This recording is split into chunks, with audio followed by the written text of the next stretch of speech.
ನೋಡಿ, CM DK Shivakumar ಆಗ್ತಾ ಇದ್ದಂತೆ ಬಿಡದಿ ಟೌನ್ಶಿಪ್ ವಾರ್ ಮತ್ತೆ ಮುನ್ನೆಲೆಗೆ ಬಂದಿದೆ. ಬಿಡದಿ ವಿಚಾರವಾಗಿ ರೈತರು ನಿರ್ಣಾಯಕ ಹೋರಾಟಕ್ಕೆ ಅಣಿಯಾಗ್ತಾ ಇದ್ದಾರೆ.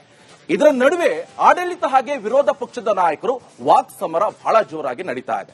ಮತ್ತೊಂದು ಹೆಜ್ಜೆ ಮುಂದೆ ಹೋಗಿ ರಿಯಲ್ ಎಸ್ಟೇಟ್ ಟಾಕ್ ಫೈಟ್ ಕೂಡ ಶುರುವಾಗಿದೆ. ಈ ಬಿಡದಿ ಟೌನ್ಶಿಪ್ ಜಟಾಪಟಿಯ ಕಂಪ್ಲೀಟ್ ಒಂದು ವರದಿ ಇದೆ, ಫಸ್ಟ್ ನೋಡ್ಕೊಂಡು ಬರೋಣ.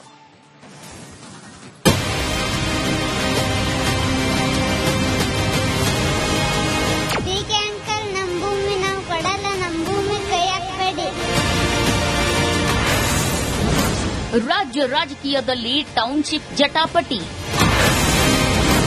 ಬಿಡದಿ ಸಮರಾಂಗಣದಲ್ಲಿ ವಿಡಿಯೋ ವಾರ್,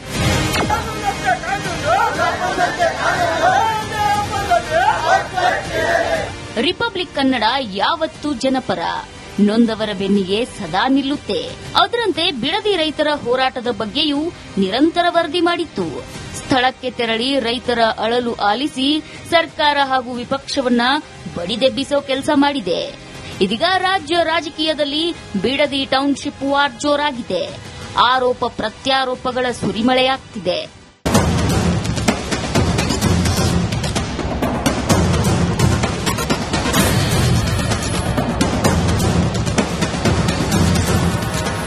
ನೋಡಿದ್ರಲ್ವಾ ಇದೇ ವಿಡಿಯೋ? ಎಚ್.ಸಿ. ಬಾಲಕೃಷ್ಣ ರಿಲೀಸ್ ಮಾಡಿರೋ ಇದೇ ವಿಡಿಯೋ ಇದೀಗ ಬಿಡದಿ ಟೌನ್ಶಿಪ್ ಬೆಂಕಿಗೆ ತುಪ್ಪ ಸುರಿದಂತಾಗಿದೆ. ಕುಮಾರಸ್ವಾಮಿ ಅವರ ಸಿಎಂ ಅವಧಿಯಲ್ಲಿ ಮಾತನಾಡಿದ್ದ ವಿಡಿಯೋ ಬಿಡುಗಡೆ ಮಾಡಿದ್ದಾರೆ. ಇದು ವಾಗ್ಯುದ್ಧಕ್ಕೆ ಮುನ್ನುಡಿ ಬರೆದಿದೆ. ಅಷ್ಟೇ ಅಲ್ಲದೆ ಕುಮಾರಣ್ಣನಿಗೆ ಆಣೆ ಪ್ರಮಾಣದ ಸವಾಲೆಸೆದಿದ್ದಾರೆ.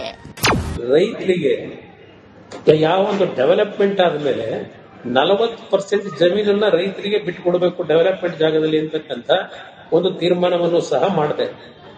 ಇದು ನಾನು ಮಾಡಿದಂತ ರೈತರ ಭೂಮಿನ 40% ಉಳಿಸ್ಕೊಡ್ಬೇಕು ಡೆವಲಪ್ಮೆಂಟ್ ಆದ್ಮೇಲೆ ನಿಮ್ಗೆ ವ್ಯಾಲ್ಯೂ ಜಾಸ್ತಿ ಆಗ್ತಿತ್ತು. ಈ ರೀತಿಯ ಕಾರ್ಯಕ್ರಮ ತರಲಿಕ್ಕೆ ನಾನು ಹೊರಟಿದ್ದು. ಚಾಮುಂಡೇಶ್ವರಿ ಮುಂದೆ ನಾನು 2018ರಲ್ಲಿ ನಾನು ಬಿಡಕ್ಕೆ ಒಪ್ಕೊಂಡಿದ್ದೆ ರೈತರಿಗೆ. ರೈತರು ಬಂದು ಕೇಳಿದಾಗ ಅಂತ ಪ್ರಮಾಣ ಮಾಡಲಿ. ಅವತ್ತು ನೀವು ರಿಜೆಕ್ಟ್ ಮಾಡ್ತೀರಾ. ನೀವು ಮಾಡಿದ್ರೆ ರೈತರ ಪರ, ನಾವು ಮಾಡಿದ್ರೆ ರಿಯಲ್ ಎಸ್ಟೇಟ್ ದಲ್ಲಾಳಿಗಳು.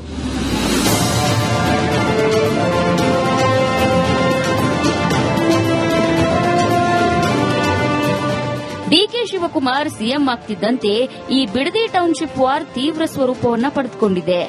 ದೋಸ್ತಿ ನಾಯಕರು ಸರ್ಕಾರದ ವಿರುದ್ಧ ಮುಗಿಬಿದ್ದಿದ್ದಾರೆ. ಡಿಕೆಶಿ ರಿಯಲ್ ಎಸ್ಟೇಟ್ ದೊರೆ ಅಂತ ಎಚ್ಡಿಕೆ ಕೌಂಟರ್ ಕೊಟ್ಟಿದ್ದಾರೆ. ಅದಕ್ಕೆ ಬಾಲಕೃಷ್ಣ ಕೂಡ ಆಲೂಗಡ್ಡೆ ಬೆಳೆದು ಕುಮಾರಸ್ವಾಮಿ ಆಸ್ತಿ ಮಾಡಿದ್ರ ಅಂತ ತಿರುಗೇಟು ನೀಡಿದ್ದಾರೆ. ರಿಯಲ್ ಎಸ್ಟೇಟ್ ನ ಒಂದು ರೀತಿ ದೊರೆ ಅಂತ ಹೇಳ್ಬೇಕಾಯ್ತದೆ. ಯಾವ ರೀತಿ ರಿಯಲ್ ಎಸ್ಟೇಟ್ ನಲ್ಲಿ ಸಂಪಾದನೆ ಮಾಡಬೇಕು ಅನ್ನೋದಕ್ಕೆ 3 ಎಕರೆ ಜಮೀನ್ 99ರಲ್ಲಿ ಅವ್ರ ತಂದೆ ಆಸ್ತಿ ಅಂತಕ್ಕಂಥದ್ದನ್ನ ಅಫಿಡವಿಟ್ ನಲ್ಲಿ ತೋರಿಸ್ತಾರೆ ಎಲೆಕ್ಷನ್ ಕಮಿಷನ್ಗೆ. ಅವ್ರ ಅಫಿಡವಿಟ್ ಹಾಕಿದಾಗ ಚುನಾವಣೆ ನಿಂತಾಗ 1999.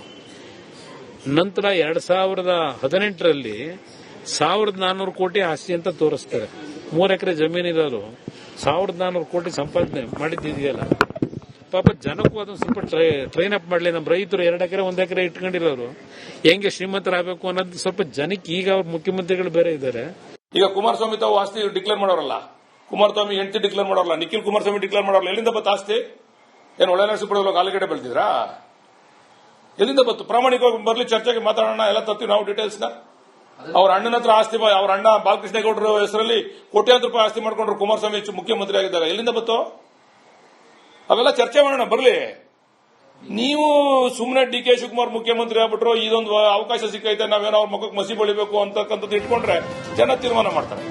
ಮತ್ತೊಂದು ಕಡೆ ಬಿಜೆಪಿ ರಾಜ್ಯಾಧ್ಯಕ್ಷ ಬಿವೈ ವಿಜಯೇಂದ್ರ ಹಾಗೂ ಜೆಡಿಎಸ್ ಯುವ ನಾಯಕ ನಿಖಿಲ್ ಕುಮಾರಸ್ವಾಮಿ ಕೂಡ ರಾಜ್ಯ ಸರ್ಕಾರದ ವಿರುದ್ಧ ವಾಗ್ದಾಳಿ ನಡೆಸಿದ್ದಾರೆ. ಬಿಡದಿನಲ್ಲೂ ಕೂಡ ಒತ್ತಾಯಪೂರ್ವಕವಾಗಿ ರೈತರ ಜಮೀನನ್ನ ಕಸ್ಕೊಳ್ಳೋದಕ್ಕೆ ಇವತ್ತೇನು ರಾಜ್ಯ ಸರ್ಕಾರ ಹೊರಟಿದೆ.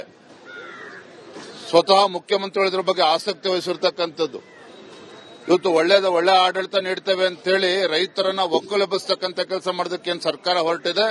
ರಿಯಲ್ ಎಸ್ಟೇಟ್ ನ ದಂಧೆಯನ್ನ ನಡೆಸ್ತಕ್ಕಂಥದ್ದಕ್ಕೆ, ರೈತರ ಜಮೀನನ್ನ ವಶಪಡಿಸಿಕೊಂಡು ಇಲ್ಲಿ ಹಣ ಉತ್ಪಾದನೆ ಮಾಡತಕ್ಕಂಥದ್ದಕ್ಕೆ ಇವರು ಇವತ್ತೇನು ಕೈಯನ್ನ ಹಾಕಿ ಹೊರಟಿದ್ದಾರೆ.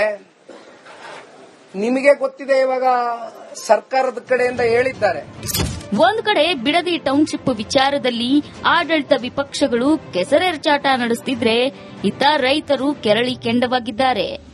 ಅಷ್ಟೇ ಅಲ್ಲದೆ ರೈತರ ಹೋರಾಟಕ್ಕೆ ಹಲವು ಸಂಘಟನೆಗಳು ಬೆಂಬಲ ನೀಡಿವೆ. ಮತ್ತೊಂದು ಕಡೆ ಸಿಎಂ ಡಿಕೆಶಿ ವಿರುದ್ಧ ರೈತರು ರಾಹುಲ್ ಗಾಂಧಿಗೆ ದೂರು ನೀಡಲು ನಿರ್ಧಾರ ಮಾಡಿದ್ದಾರೆ. ಇದನ್ನೆಲ್ಲ ನೋಡ್ತಿದ್ರೆ ಈ ಟೌನ್ಶಿಪ್ ವಾರ್ ಮತ್ತಷ್ಟು ಸ್ಫೋಟವಾಗೋ ಸಾಧ್ಯತೆ ದಟ್ಟವಾಗಿ ಕಾಣ್ತಿದೆ. Bureau report, republic Kannada.